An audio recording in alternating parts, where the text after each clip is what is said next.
आज हमारा lecture number है 21 और ऑफिशियल लेक्चर नंबर है हमारा 158 और टॉपिक का नाम है, बहुत अच्छा टॉपिक है, school of Muslim law.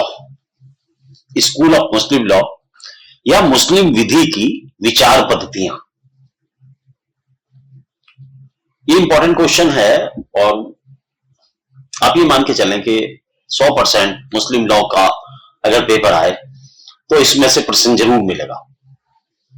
Muslim law के पेपर में इसमें से प्रश्न ना मिले तो ये बात अलग है कि ये जो मैं पढ़ा रहा हूं ये वाला प्रश्न ना मिले, दूसरा प्रश्न मिल जा, लेकिन मिलेगा जरूर भाई साहब। और हो सकता है 100% यही मिल जाए, इसीलिए मैं इसे पढ़ा रहा हूं। तो चलिए जरा समझते हैं मुस्लिम लॉ के स्कूल्स के बारे में। मुस्लिम विधि के 4 स्कूल हैं मेन बताऊंगा, आगे बताऊंगा। चारों स्कूलों के बारे में मैं आपको धीरे धीरे करके एक 1 बाय 1 क्लियर करूंगा। तो मैं जो आज आप पढ़ाऊंगा हनीफी स्कूल, सुन्नी सेक्टर का हनीफी स्कूल। सबसे पहले पैगंबर साहब की मृत्यु के उपरांत पहले तो थोड़ा सा हिस्ट्री समझनी पड़ेगी, इन स्कूलों के जन्म का कारण क्या है।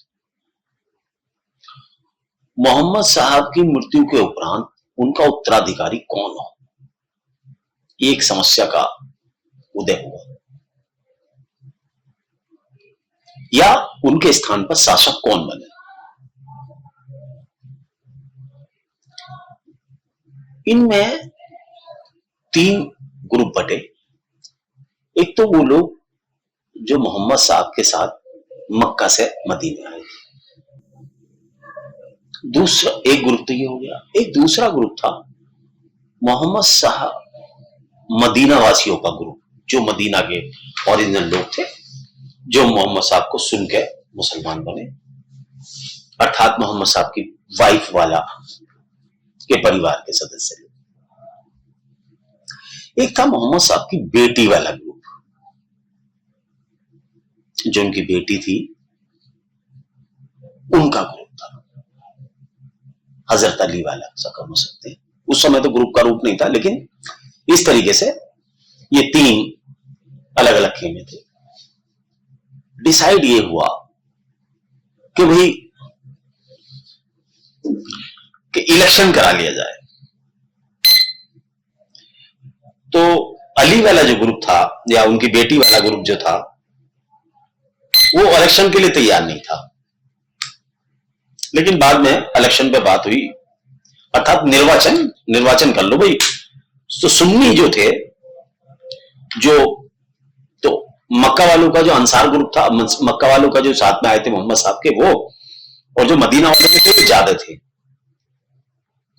उनकी संख्या ज्यादा होने के कारण इलेक्शन हुआ और इलेक्शन में जो है सबसे पहले जो है तो वो लोग जीते जो सुन्नी ग्रुप था।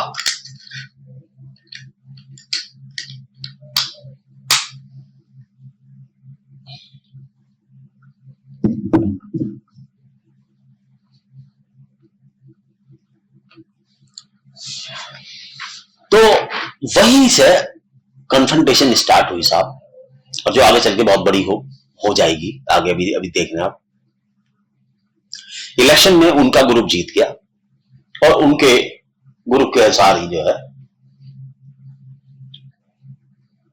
वो बना दिया गया, खलीफा की नियुक्ति हो गई।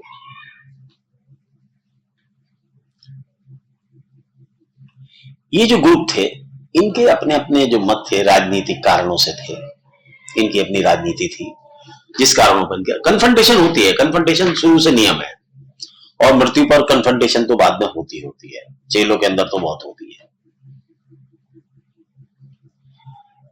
इनका जो मतभेद था वो राजनीतिक था, विधि या विधि शास्त्र पर नहीं था, राजनीतिक था।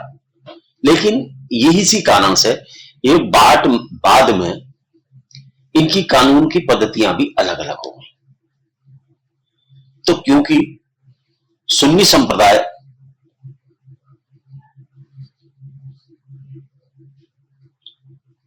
की बहुलता है समाज में, हमारे इंडिया में भी और क्या पूरे विश्व में।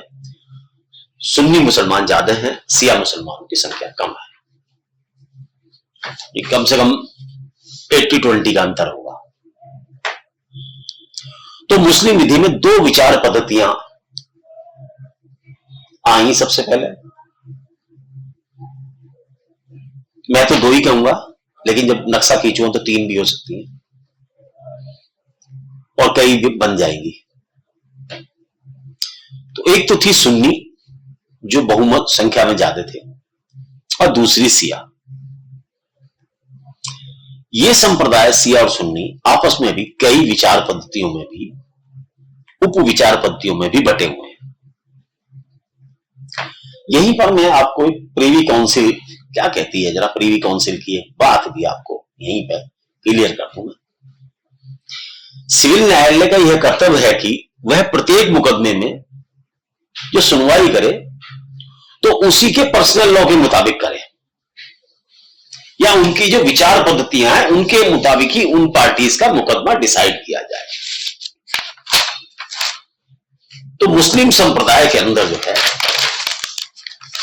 अब जरा से विभाजन को समझ लो। सबसे पहले तो मान के चलो एक मुस्लिम संप्रदाय एक से स्टार्ट हो गया, मोहम्मद साहब से चालू। मुस्लिम तक तो तब तक कोई संप्रदाय नहीं, भी समझे मोहम्मद साहब के अनुयायियों को समझ लो, बटे कैसे जरा। एक संप्रदाय तो कहलाया सुन्नी संप्रदाय,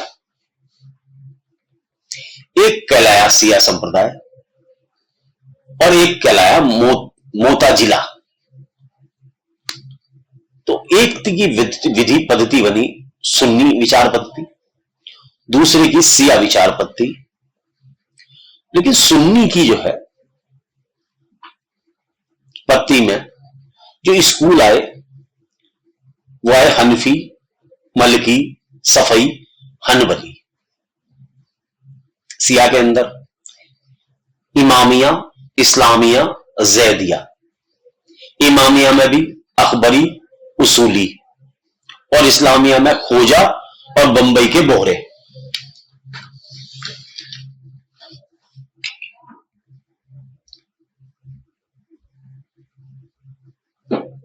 तो हम यहां अधिकांश लोग मुसलमान हैं, सॉरी मुसलमान नहीं कह रहा हूं, गलती हुई, अधिकांश लोग सुन्नी हैं। इसलिए इस सुन्नी विचार पद्धति पर ही अपना प्रकाश डालते हैं। तो उनको समझने के लिए, सुन्नी संप्रदाय को समझने के लिए अब हमें अबू हनीफा, मलिक इब्ने अनास, मोहम्मद अस्सफी और अहमद बिन हनबल, ये चार पद्धतियां या इन्हें कहो चार स्कूल,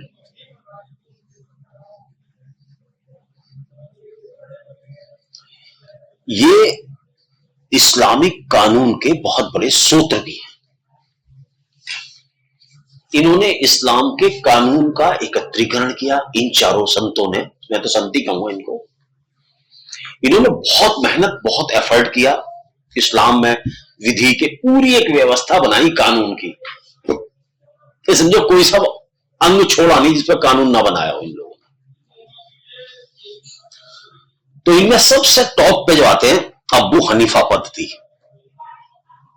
कम ये देखो, मैं तुलनात्मक अध्ययन करूंगा, तुलनात्मक अध्ययन मैं नहीं करूंगा, लेकिन अबू हनीफी इनमें सबसे उच्चतम नंबर पर रखे जाते हैं,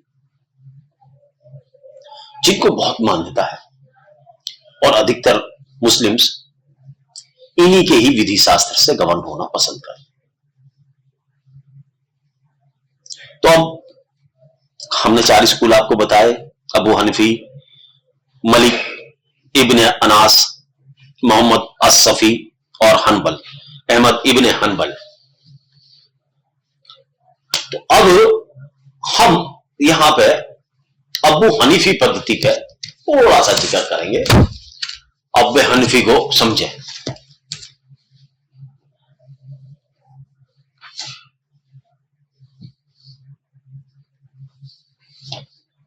गर्दन में थोड़ा सा सर्वाइकल की प्रॉब्लम होती है, कई बार एक जगह करने से दुखती है।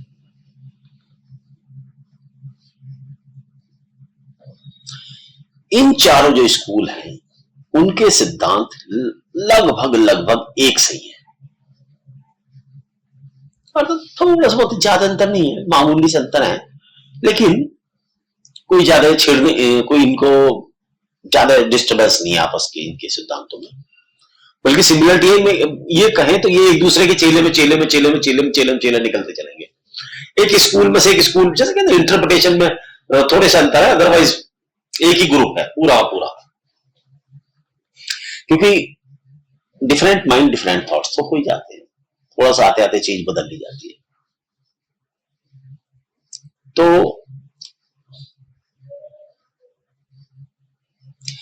इन चारों जो विधि वेत्ताओं का समूह है, इनों के जो नियम है जरा सा उनको सुनना। एक तो है क्यास, अर्थात निजी अनुमान पर निकाले गए निर्णय, और दूसरा कुरान का इंटरप्रिटेशन। ये जो चारों ग्रुप हैं इनका लगभग थोड़ा थोड़ा ही भाई।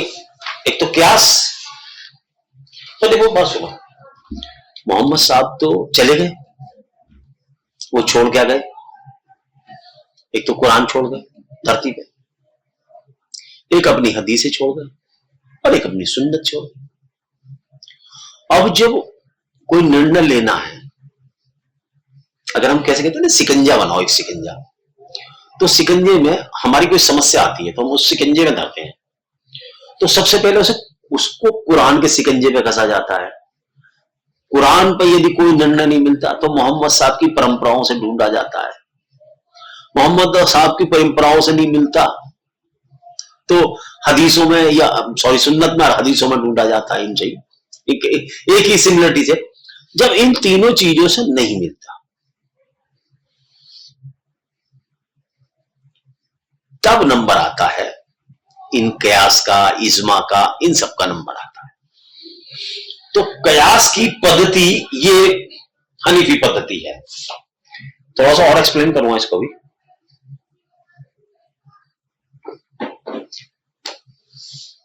तो सबसे पहले इमाम अबू हनीफा साहब के बारे में आपको कुछ बताएं। ये इस नाम से काफी प्रचलित हुए, अबू हनीफा जी। इनका जन्म 699 ईस्वी में इराक में एक जगह है कूफा, कूफा है या कूफा ही है, कूफा में हुआ था। इन्होंने हनफी स्कूल की नींव रखी। इन्होंने इस्लामिक विधि शास्त्र की शिक्षा जो है इसी कूफा शहर में, इराक में ही इन्होंने ली थी। मोहम्मद साहब के एक साथी थे मिस्टर अनस, जो मोहम्मद साहब के साथी थे। तो उनसे, क्योंकि ज्यादा पुराना नहीं है ना, थोड़े दिन पहले तो मोहम्मद साहब का निधन ही हुआ है,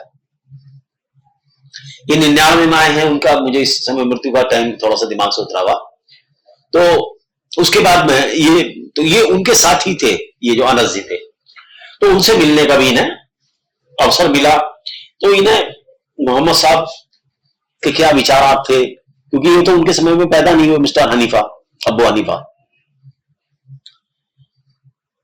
तो उनसे भी मिले। तो ये सारी बातें उनके बारे में पता भी करी चली इन्हें। तो काफी नॉलेजदार आदमी थे, इनका सम्मान अच्छे लोगों से रहा, जो मोहम्मद साहब के साथी भी थे। तो जो मोहम्मद साहब के साथ रहा हो तो उसके ऊपर नेचुरल सी बात है कि थोड़ा बहुत तो प्रभाव, कुछ ना कुछ तो वो सही बात रहेगा ही। संतों के साथ रहने वाले जो अच्छी नेचर के होते हैं और सच्ची बात बताएंगे वो। तो अनस साहब को भी सुना इन्होंने। तो ये एक अच्छे न्याय शास्त्री थे मिस्टर हनीफा। इनकी जो पद्धति होती थी, कुरान पे तो कसा ही जाता था। जो कोई न्याय की जो पद्धति थी वो कुरान पे भी कसते थे, अपनी समस्याओं को कुरान के और हदीस और सुन्नत के पे कसने के बाद में उससे निर्णय ढूंढने की कोशिश करते थे। और फिर तर्कशीलता या विचारशीलता और अनुमान के आधार पर ये निर्णय देते थे। तो ऐसी शक्तियों के, विचारशीलता और अनुमान जैसी शक्तियों के ये स्वामी थे मिस्टर अबू हनीफा, इमाम अबू हनीफा। इनके मुख्य शिष्य हुए, जैसे मैंने भी पिछले लेक्चर में बताया था, अबू यूसुफ, इमाम मोहम्मद, साहेबानी और जफर प्रमुख थे। वैसे तो बहुत सारे शिष्य थे, लेकिन 4 ये थे। अबू यूसुफ, इमाम मोहम्मद आप जरूर याद रखो, ये प्रायोरिटी में टॉप है। साहेबानी और जफर ये हनीफा जी के चेले। ये सभी जिनके मैंने नाम लिए इन चारों के, और मिस्टर कहता हूं, इमाम अबू हनीफा, आप पूरा नाम याद रखें। हमें थोड़ी सी आदत है, कोर्ट में काम करते हैं तो मिस्टर, सर, माय लॉर्ड, इस तरीके की नेचर कई बार निकल जाता है हमारे मुंह से। चलिए 1 मिनट कर वो लेते रेस्ट। पटाखेबाजी बहुत हो रही है, दिवाली का टाइम चल रहा है ना। तो ये सब जो लोग हैं, इन्होंने न्याय शास्त्र को, मुस्लिम विधि को बहुत डेवलप किया और हनीफी स्कूल के विकास में इन्होंने बड़ा सहयोग दिया। तो अबू हनीफा जी ने एक 40 आदमियों की कमेटी का गठन किया, जिसका काम था इस्लामिक विधि की समस्याओं का अध्ययन और उनके आधार पर सिद्धांत का निर्धारण और उन्हें सूचीबद्ध करना। तो ये जो कमेटी थी गुरु, इसको संकलन करना था, सब समस्याएं जो मोहम्मद साहब के समय, उससे पहले, या जो वहां के लोगों में थी, उन सबका एकत्रीकरण करना था। इनको लगे जनाब 22 साल।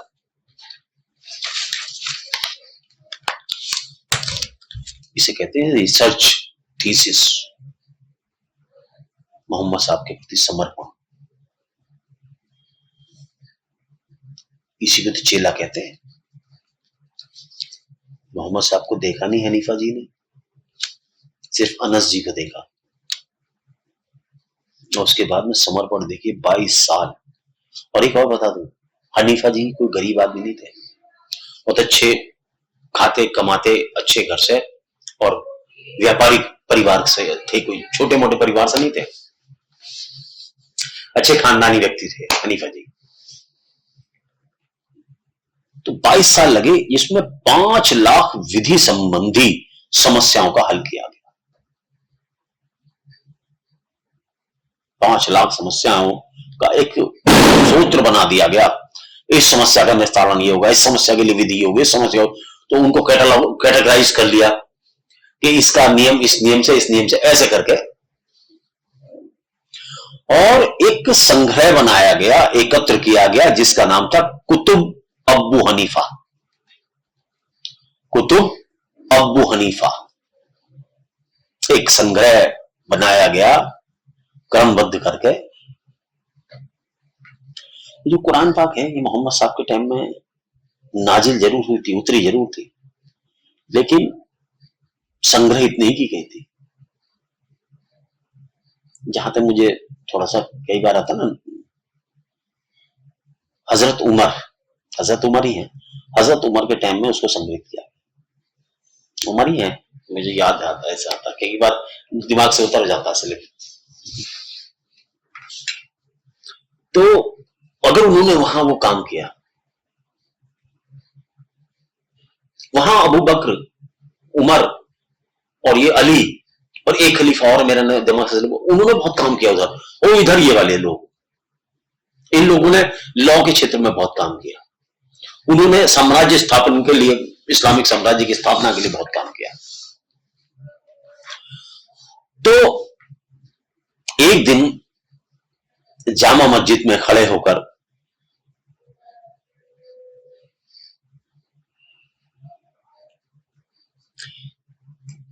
इमाम अबू हनीफा ने एक भाषण दिया, जिसमें कहा कि मैंने इस्लाम के विधिक सिद्धांतों को संहिता बनाने का कार्य पूर्ण कर दिया है, कहा, तथा 40 लोग काजी पद के लिए अर्थात और जस्टिस जुडिशियस पर्सन, काजी का पद जो होता है एक न्याय, इस्लामिक लॉ में एक न्याय मजिस्ट्रेट के रूप में माने आप, न्यायिक अधिकारी, काजी पद के योग्य हैं तथा 40 में से 10 ऐसे हैं जो अन्य लोगों को मुस्लिम विधि की शिक्षा भी दे सकते हैं। 40 में से 40 लोग काजी पद के योग्य हैं तथा उन 40 में से 10 को एज ए टीचर, जैसे मैं टीचिंग का काम कर रहा हूं, आपको बता ही रहा हूं कुछ कुछ, तो मुझे भी थोड़ी बहुत जो ज्ञान मिला है, तो क्या टीचरों से तो मिलता है, ज्ञान तो टीचरों से मिलता है, कोई ना कोई देता है। देखिए हम ओरिजिनल खोजी नहीं है ज्ञान के, हमें किसी और ने दिया, और आप इस लेक्चर को मान लो सुन रहे, तो आप मेरे से ले रहे हो, आप किसी और को दोगे। ओरिजिनल तो ओरिजिनल ही होते हैं, अब जिन्होंने ये विधि बनाई है वो तो और ही चीज है, हम तो ये कि प्यादे हैं बस, चल रहे इनके मानने वाले। असली तो मोहम्मद साहब सब जो इस नियमों को स्थापित करके गए, ओरिजिनल वो है, बस ये तो पढ़ के निकाल ले उनका, तो प्रशिक्षित करने वाले। अब बात यह आती है कि हनीफी स्कूल के विधिक सिद्धांत क्या है। भाई स्कूल पढ़ा रहे हो तो कम से कम सिद्धांत तो बताओ। तो सबसे पहले कयास को वरीयता, कयास को वरीयता, इन्होंने जो व्यवस्था दी है, कयास को व्यवस्था दी है।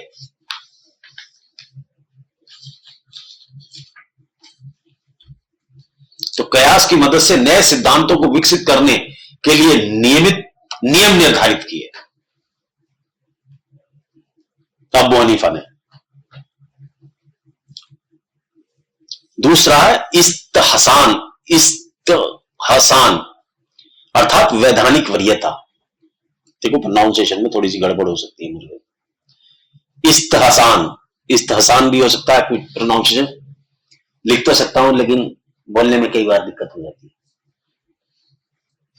तो एक तो कयास का सिद्धांत और इस्तहसान अर्थात वैधानिक वरीयता के सिद्धांत, दो सिद्धांत इन्होंने आप लोगों को या मुस्लिम समाज को दिए। अब जरा सा आ जाओ भैया, ये कयास क्या है। लेकिन एक बात तुम याद मान के चलो, कयास हो या इस्तमास हो, इनका मूल सूत्र कुरान ही है और हदीस है। सबसे पहले समस्या को इनकी तुला पर, तराजू पर तोला जाएगा और उसके आधार पर यह निर्णय क्यास लगाया जाएगा। ये आप ध्यान रखें, क्यास कोई नई चीज नहीं है। मोहम्मद साहब ने भी एक बच्चे से एक बार जब पूछा कि यार एक बात बता भाई, अगर तुझे किसी बात में जजमेंट करना हो तो कैसे करेगा? उन्होंने कहा जी कुरान से कर। बोले कुरान भी ना हो तो, अगर कुरान भी उत्तर ना दे तो? उन्होंने कहा जी हदीस से करूंगा। जो हदीस भी ना हो तो ये आपकी सुन्नत से करूंगा, ये जो आपने कहा है।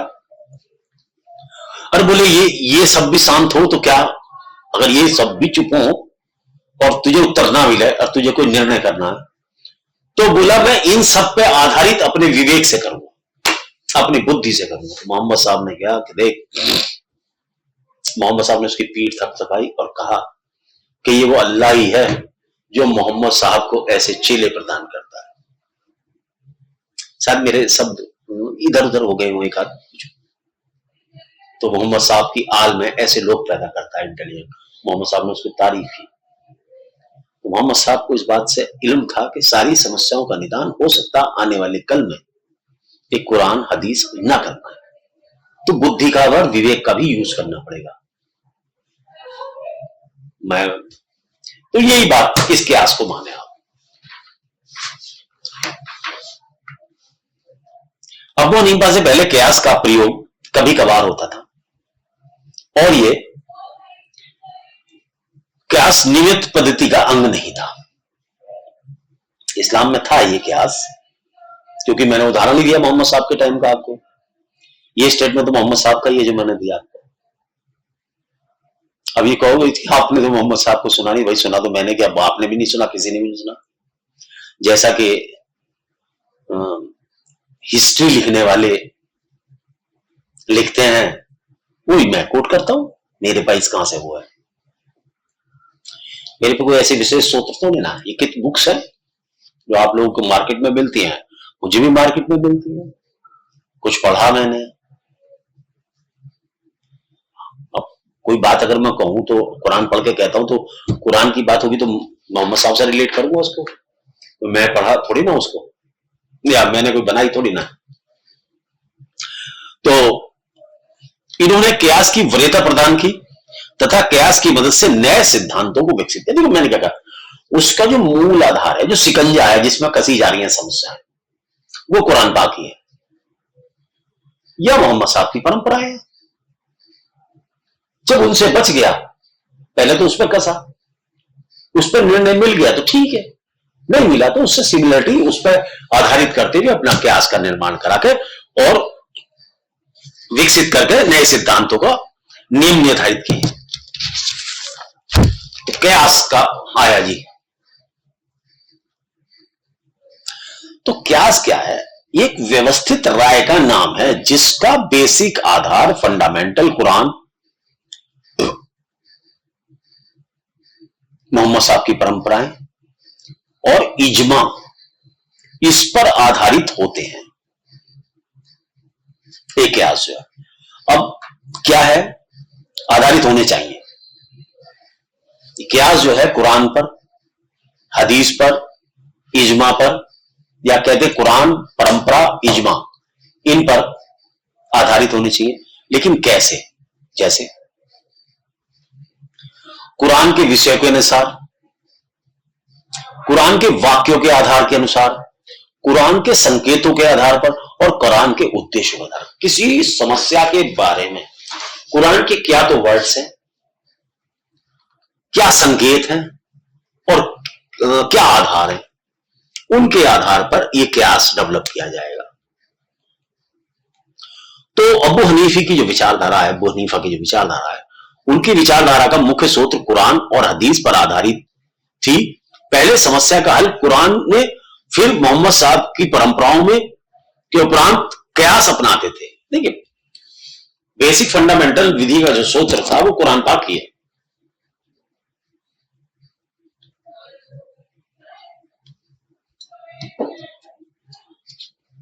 तो बात ये मान कर चलो,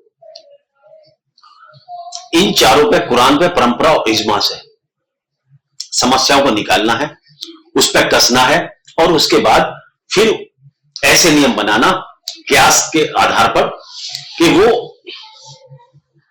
इसको कुरान से भटके नहीं। ऐसे नियम डेवलप किए इन्होंने।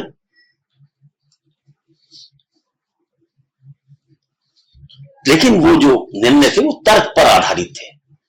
तर्क लगाए जाते थे, तर्क ले लिए कि हाँ ये मोहम्मद साहब ने कहा तो ये तर्क से, वो तर्क लॉजिकल होते थे।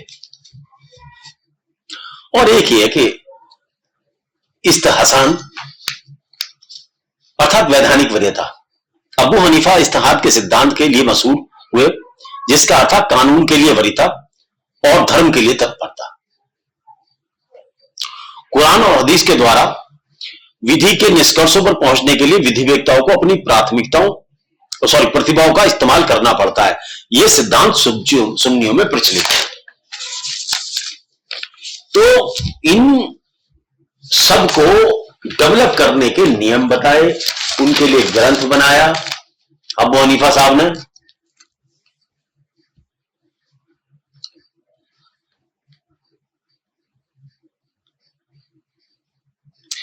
यहां एक बात और बताता चलूं, अबू हनीफा जी जो थे स्थानीय प्रथाओं को बहुत महत्व देते थे और उन्होंने स्थानीय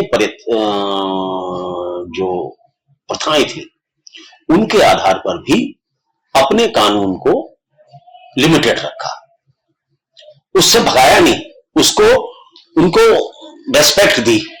देखो प्रथाओं से चलता है।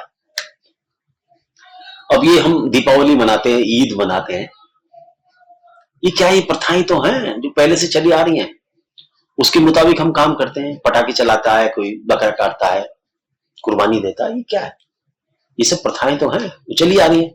तो उन्होंने लोग, अच्छा, प्रॉपर्टी के डिवाइडेशन में, शादी विवाह में, दान वक्त में, ये सारी सारी प्रथाओं को उन्होंने अपना आधार रखा अबू हनीफा साहब ने।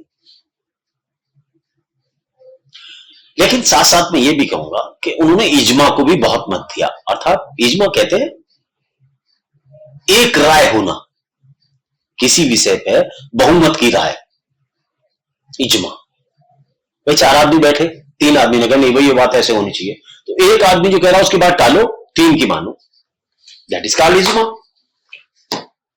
अब खत्म होने वाला है अभी चैप्टर ये, और समय भी खत्म हो लिया है। अबू हनीफा साहब के अनुसार कुरान इस्लामिक कानून का पहला क्षेत्र है। पहला